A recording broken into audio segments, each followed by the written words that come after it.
Hello, and welcome to another episode of the Meter Cute interviews here on Meter and Mayhem. Today I'll be chatting with Dawn Tefft, whose chapbook Gosling won the Rick Campbell Chapbook Prize and is out now from Anhinga Press. Dawn's poems appear in places such as Denver Quarterly, Fence, and Witness. Her other chapbooks include Fist from Dancing Girl Press and Field Trip to My Mother and Other Exotic Locations. What a great title. From Mudlark. Her first full-length book, Once Upon a Riot, will be out this summer from Match Factory Editions. She earned a PhD in English at University of Wisconsin-Milwaukee, volunteers as an editor for Packingtown Review, and works as a labor representative and organizer in Chicago. Are you ready to learn more about Dawn's work? Me too. So let's sit back, relax, and get ready to fall in love. Gosling. Eyes that look into your own and see there the owls flying. A look that says, I can feed them if you'd like, or I can back away. Something flutters in the chest, moves up through the mouth. A thing wanting to be free, or maybe test the rope's length. We call and answer, call and answer. How do you really know who you are until the host asks you to teach him how to dance in front of the live audience? Bullied, loved, led, and dipped, hands talked to his back. It's not what you wanted. You draw another. The tarot cards say over and over, shaman. Occasionally there's also magician, which makes you doubt more. No way to be hoodwinked, no way to lose that would be permanent. Small losses, a punch to the face, gaps in the years, maybe in judgment. Most of what you do to yourself. Take it on the chin, maybe smirk, because you are your own center. You are both the Buddha and the seat you carved for him out of cedar wood on a Saturday. You once lived in a trailer. Ken. A boy doesn't know how plastic he is until the waves break him. Or a girl. If he were warm-blooded, you wouldn't need a truck with big wheels or to play a 4-hour solo. Everybody hurts sometimes. He'd recognize cursive in marrying hot sauce to the right cut of meat. Not wait to take up baking until he's already a rancher whose wife has died. A boy can pretend his family are prize fighters and he has hooves for hands as he gallops the wreckage left by his choices. It's a long distance to outrun canceled dreams and arrive at a house with a window where he pulls back the fringe. Dan. The streets are the streets, and they don't end at the school, where my habits form an endless loop, and I feed myself into the machine and stops and starts, punctuated with the sweats and with a wild desire that has little to do with sex, though I do like that too at home after trying to convince a woman of the merit of books about race and education and how dollars come and go through the mouths of kids, themselves smaller machines within larger machines that the books tell us. If we'd only listen and talk back to the books at school and lining my walls so I can pore over them and remind myself of myself and the streets and the schools as I crawl through the nights of the machinery that I'm trying to find a way out of and then back into.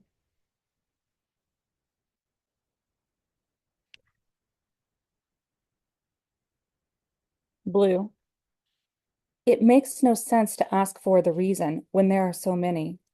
Boxes on his back, photos carefully nailed to a wall, the wrong progression of chords as well as the right progression, and also the process for trying to arrive there. Decades of beer and cigarettes inside centuries of wealth disparity, and every time they danced on their feet. It's not as if being a father or a husband is a bad job exactly. It's not as if every nurse who wanted to be a doctor lives a life of regret. What do the philosophers say about motivation and value? What do they say about loss? Now look at each philosopher's life closely and see what it says about their tracts. Complexity hums through everything, including the feeling of hands on a back, making someone squirm at turns in desire and disgust. At some point, someone needs to get more groceries, and someone else is still hoping for a lifetime of kisses. And now the last of the books that I'll be reading from the Gosling chapbook, Learning to Elvis. We were a family of Elvises learning to Elvis. I swear it was the most beautiful thing. Going from throwing knives at kids and being asked by my parents to sell stolen saran wrap at my grade school, to the mall where my uncle sang Suspicious Minds with such conviction that I imagined a very specific kitchen and a woman inside of it crying specific tears. You don't know what performance is until the pretzel vendor's face becomes an agony of tenderness. I've spent my entire life caught in a homemade splits machine after watching too many Van Damme movies, going to the ballet class that was free for boys, shaking the hand of every producer after an audition and asking the interviewer to marry me. And the thing is, I always sort of mean it.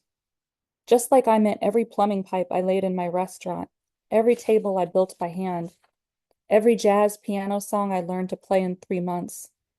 There'll always be a boy inside dancing in silver pants for the judges, remembering how it felt as the only Mouseketeer whose family had to live in the trailer park, looking for their humanness so they can see mine too. And now that was from my recently released chapbook Gosling. And now I'm going to switch to a few poems from my forthcoming full-length book, which is called Once Upon a Riot. It's going to take me a second here to get to the material.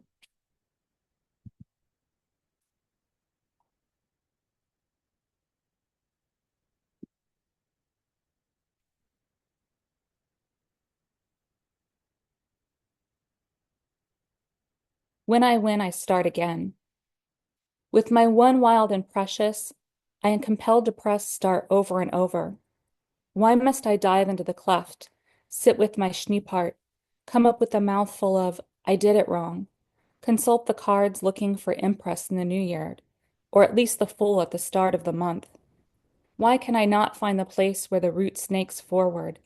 See the strategy of the maps I spread across the office, the way I decorate a couch or raise my daughter to jump on a trampoline, how the earth shakes when I pronounce Nipasaran to mean the fascists will die in the mountain pass, and when spring comes, it comes with new songs. Touch the underside of just about any valley so that it moans with today and is not merely a sight. All that history is how you arrived here. The ongoing work of liberation or the aggressiveness of liberation theology. You are skin knees. I've never seen you bleed before. I hold you while you cry, and then you get down and run and fall and run and fall again. A way to unfuck democracy. You try to join every volleyball or soccer game we pass. I pick you up and carry you screaming.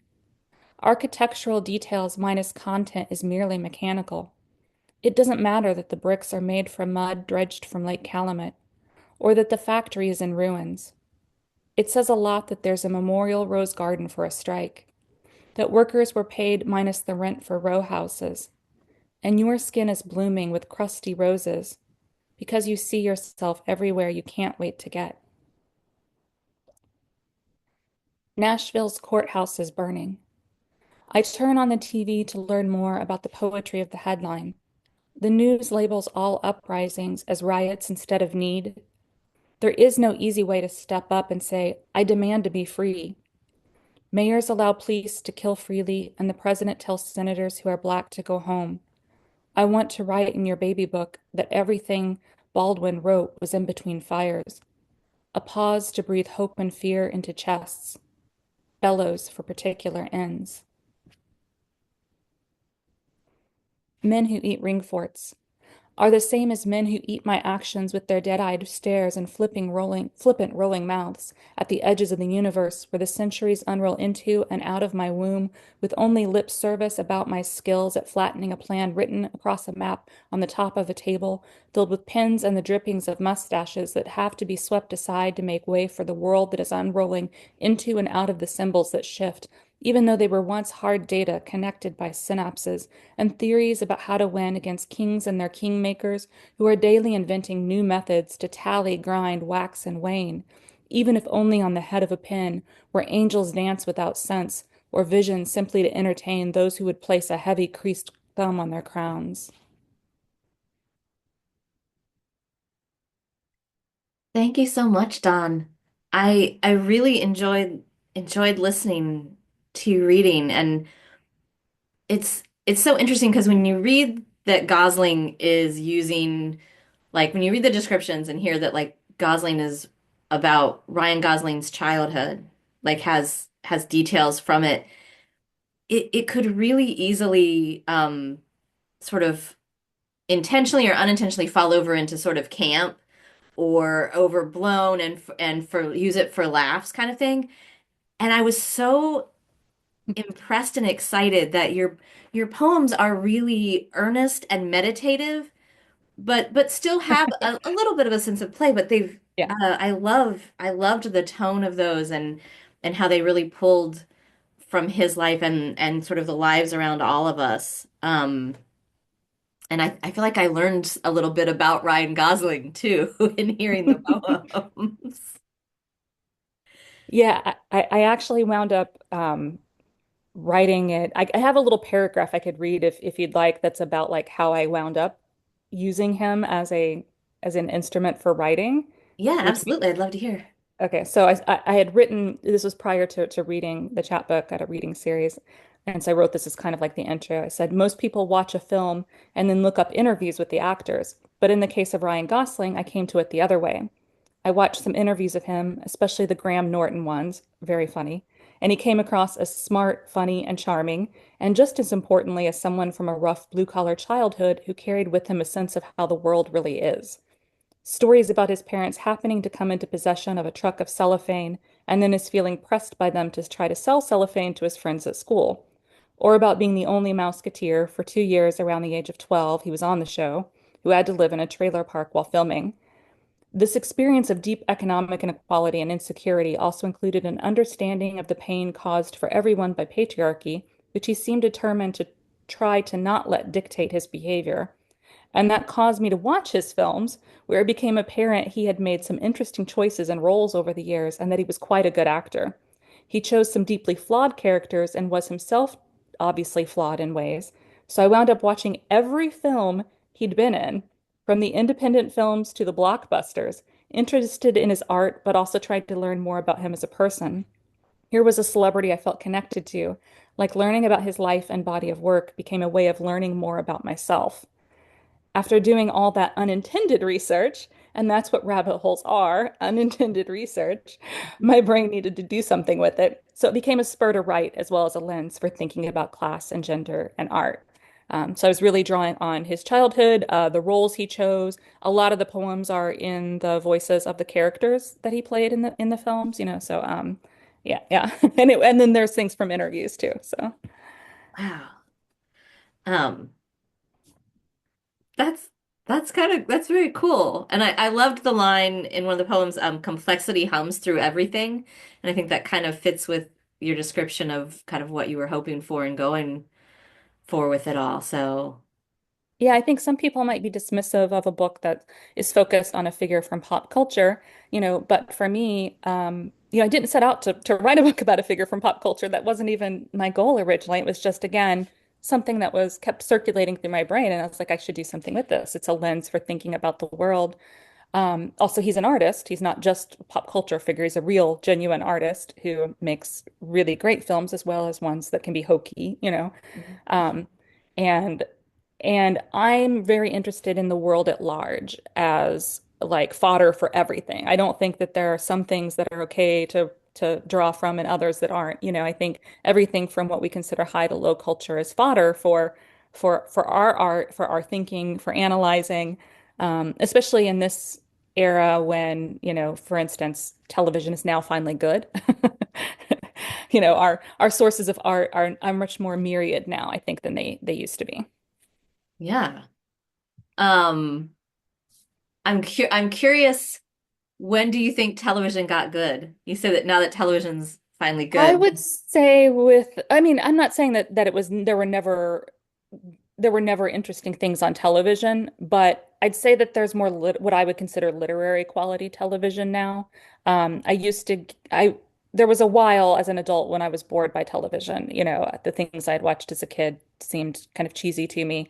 Um, And then at some point, prestige television came along, and and then I think that there's a lot of really good literary quality art, but again, it still draws from pop culture a lot. Like you can have really good literary quality superhero shows, fantasy shows, science fiction shows. Science fiction is one of my favorite genres. I like literary quality science fiction, not pulp science fiction.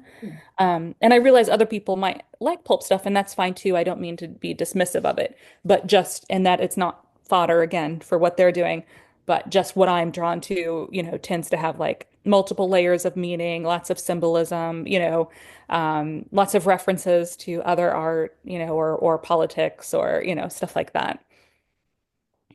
What's your favorite show out there right now?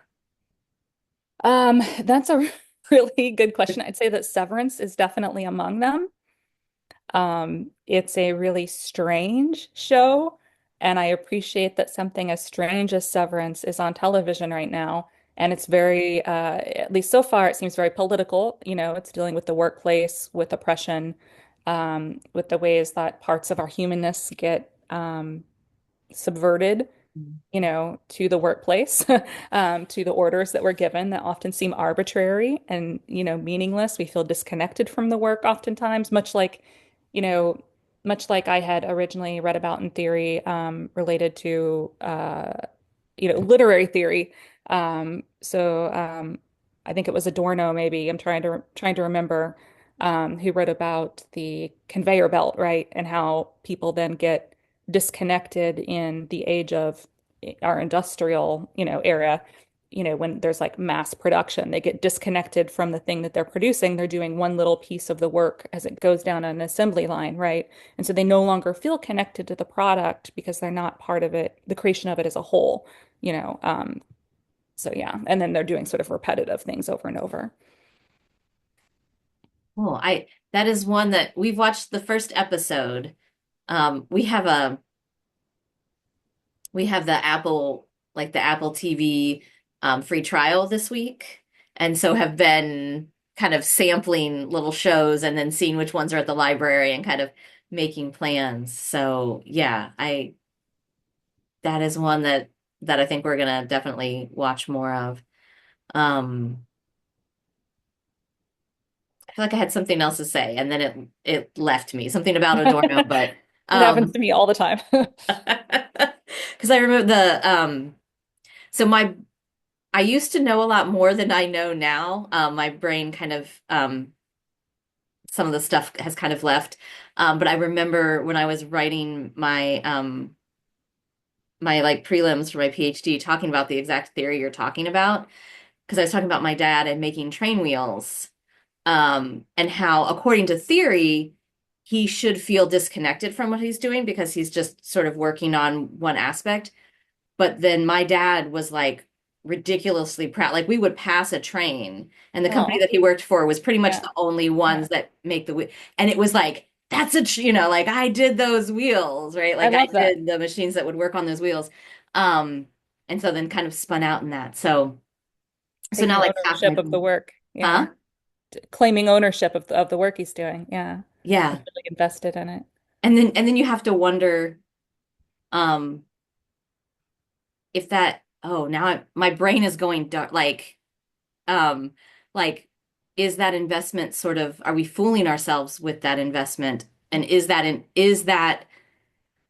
it sort of like Wallace Stevens's Necessary Fictions, right? That like we've got to do that to carry on. Right.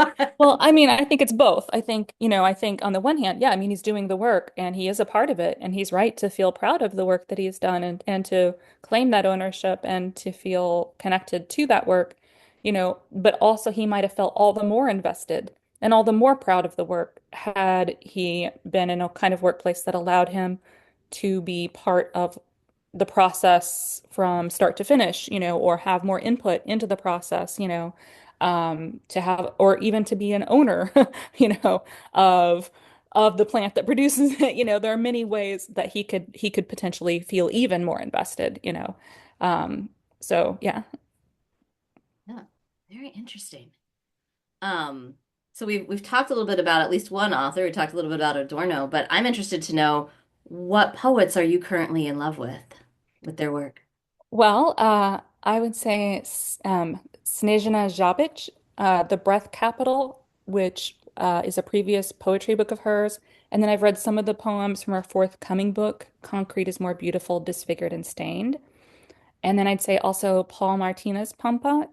He wrote My Kill Adore Him, which is I think a homonym, or maybe that's the wrong word, but for maquiladores, the sweatshops, the Mexican sweatshops. And then I love the work of both of these poets because the work is consistently so smart, so engaged with the ways in which people are oppressed, especially economic and class-based oppression, and the ways in which they survived that oppression. And they're so filled with creative turns of phrase, with playful, smart, interesting language.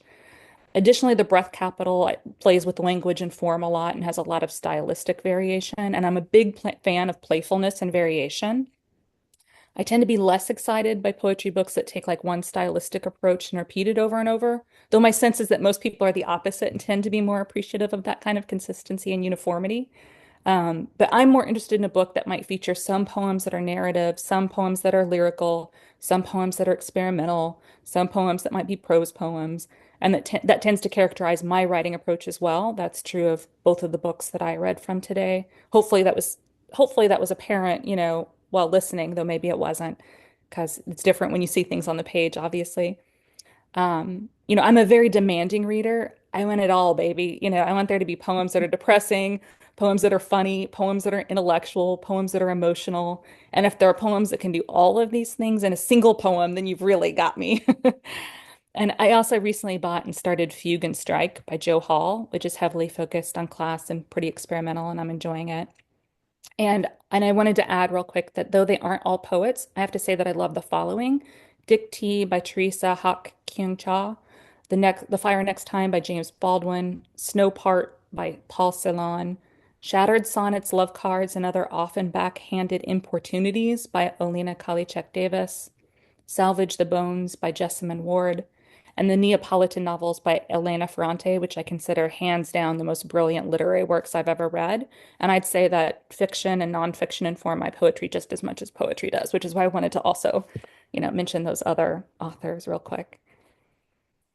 In what ways do you feel like fiction informs your poetry?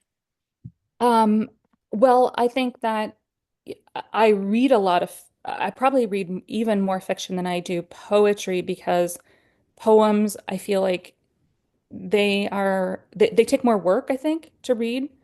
Like if I sit down and read poems, I'm usually reading a few at a time. I'm not reading a book from start to finish, because I feel like they're so condensed that there's a lot there. And if you rush through them, you kind of lose things.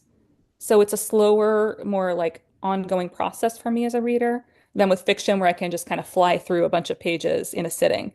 Um, and so, I probably tend to read more fiction for that reason, not because I like fiction more, but because it's a quicker process for me. And I'd say that, so I'm constantly still accessing, metaphor, symbolism, layered meaning, engagement with the larger world, and that I get a lot of like sonic qualities from fiction too, because fiction can be highly poetic. I mean, we can have we can have fiction that reads as very lyrical, for instance. So, yeah. And just thinking about sonnets and fiction, a lot of fiction will have a turn, right? Like there's always um, some place where the fortunes turn or something, and that's very, very sonnet I'd say like. it's also a way of being into art that's not got me in my mind about writing all the time either, because when you're reading poetry, you're always kind of thinking about your own work if you're a poet too. So that can seem like work at times too, whereas fiction is more of a release, I think. Yeah. You mentioned earlier that you like sci-fi. What's your favorite sci-fi book? Um, I really love The Dispossessed by Ursula Le Guin. Um, that is a fantastic book. I also really like a lot of China Miéville's books. Um, and his stuff is they're both highly political writers, which I'm really into also. I think Miéville is or was a socialist.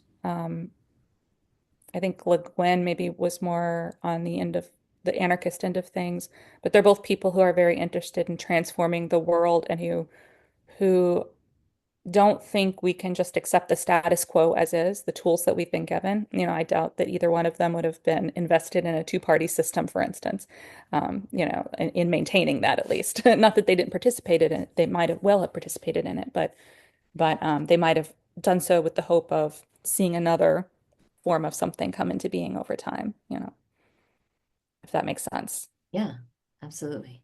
Yeah, and I really like literature as a lens for thinking about the world, and that can be many ways. It can be processing feelings, and it can be thinking about systems that we're trapped in and how to transform them. And I had a class, a PhD class in science fiction that I really loved. It was a literature class, not a creative writing class. And it was really focused on science fiction um, through the Frederick Jameson lens as a tool for thinking about how to move from what we currently have to a radically different future that we do not yet have.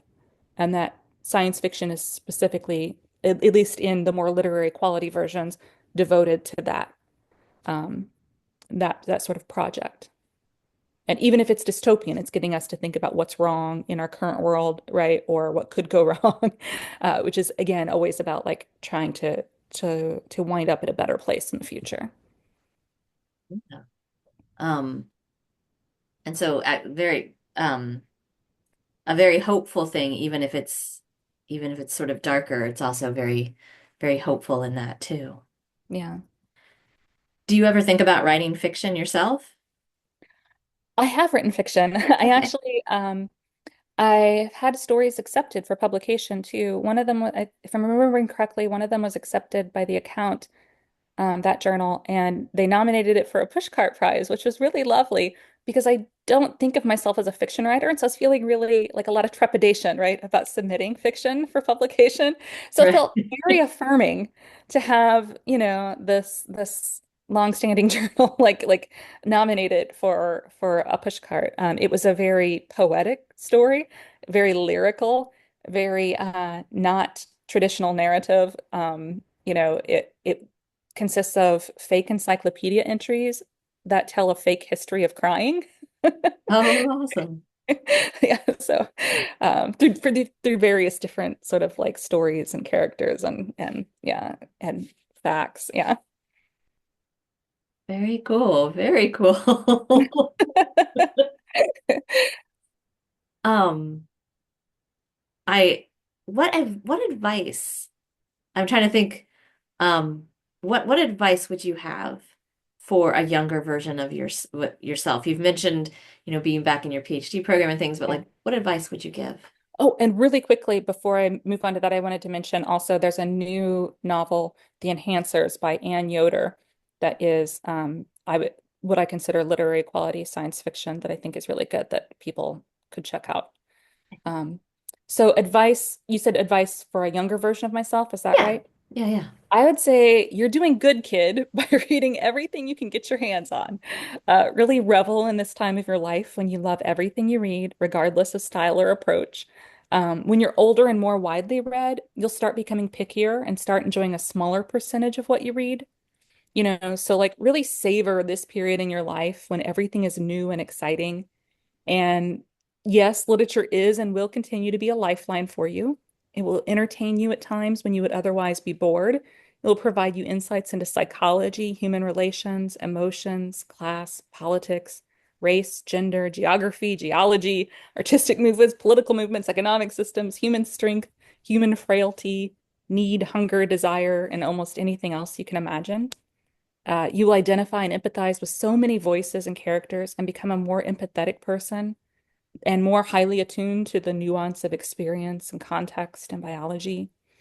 You will experience catharsis repeatedly. You will at times escape from the frequent brutality of the world, and you will gain insight into that brutality as well. So, in other words, don't change. You are already doing what you need to be doing. And when you decide to pursue a PhD in English with an emphasis in creative writing, that will be the right thing to do.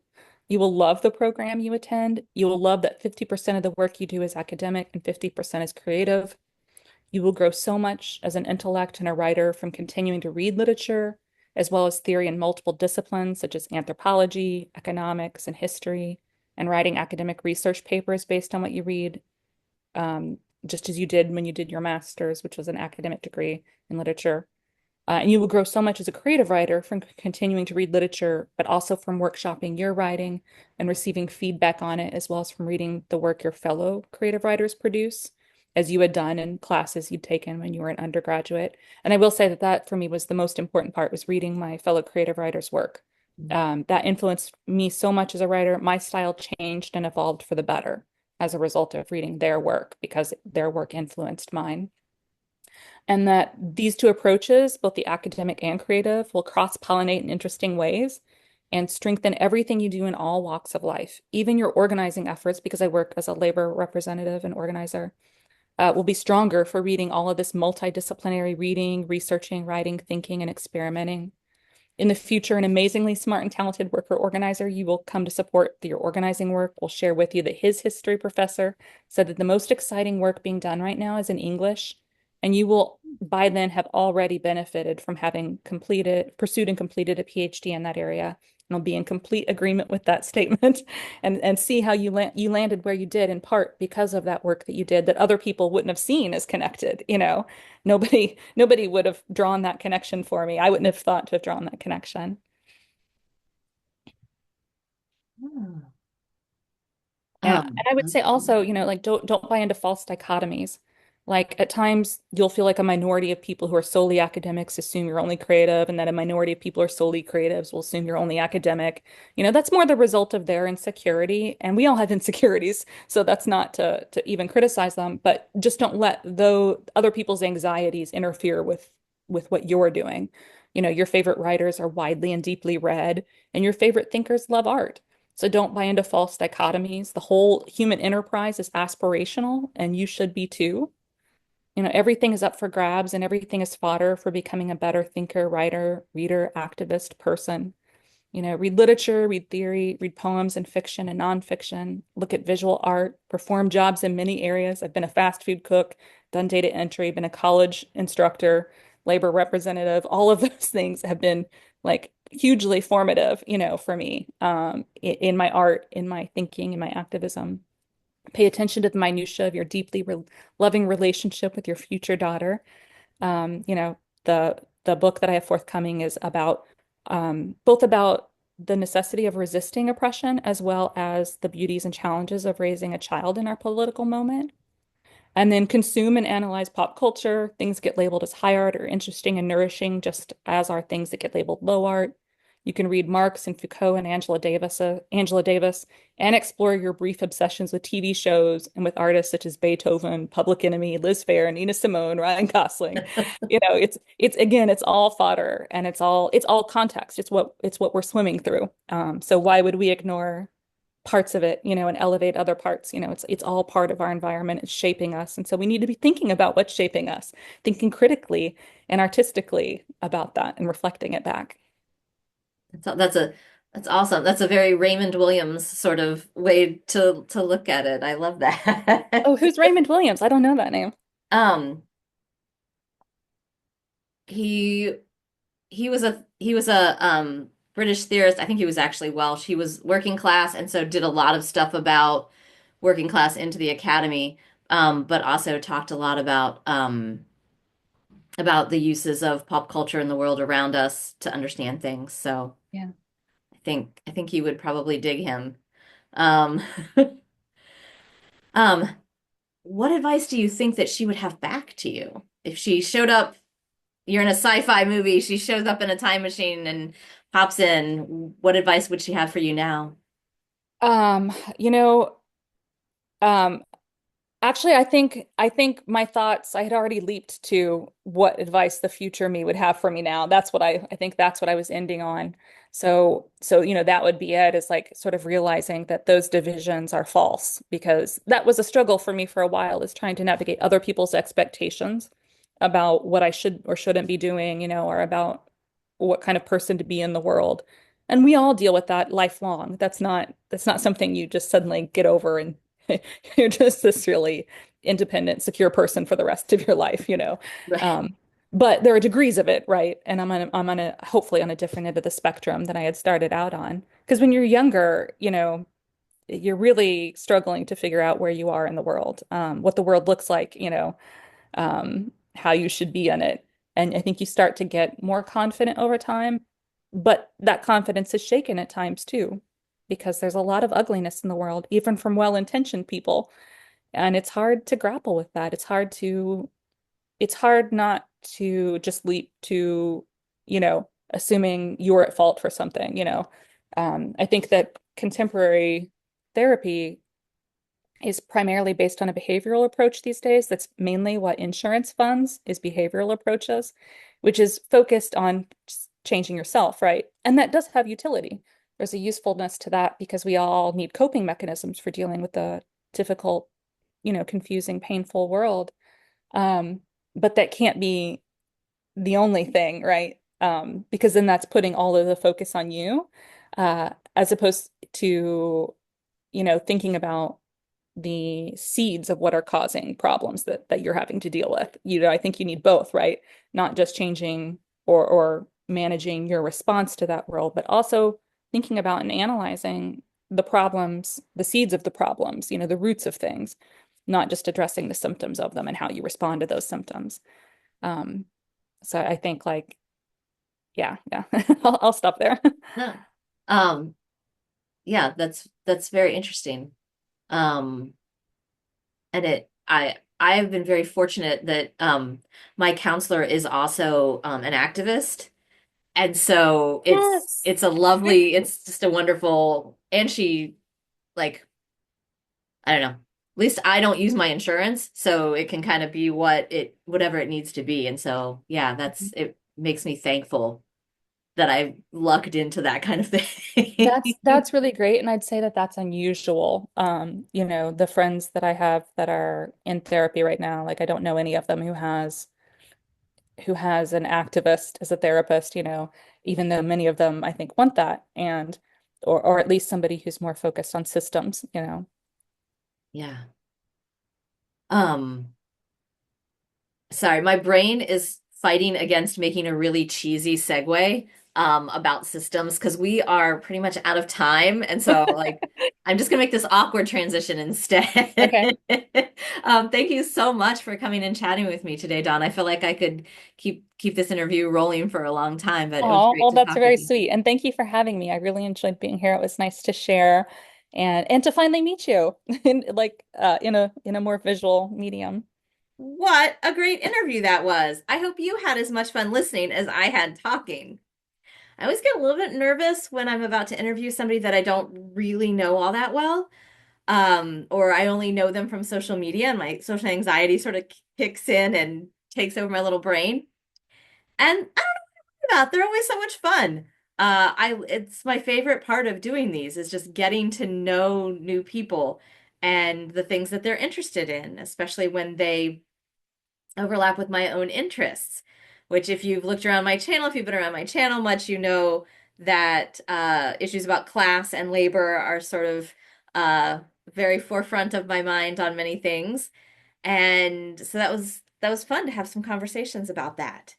And one thing that I'm going to throw down in the description below is about an anthology that came out a couple years ago. I don't have any work in it, so this isn't me plugging um, my own an anthology that I'm in, but it's called What Things Cost, an anthology for the people, and it's an anthology of labor writing that came out from University Press of Kentucky a few years ago.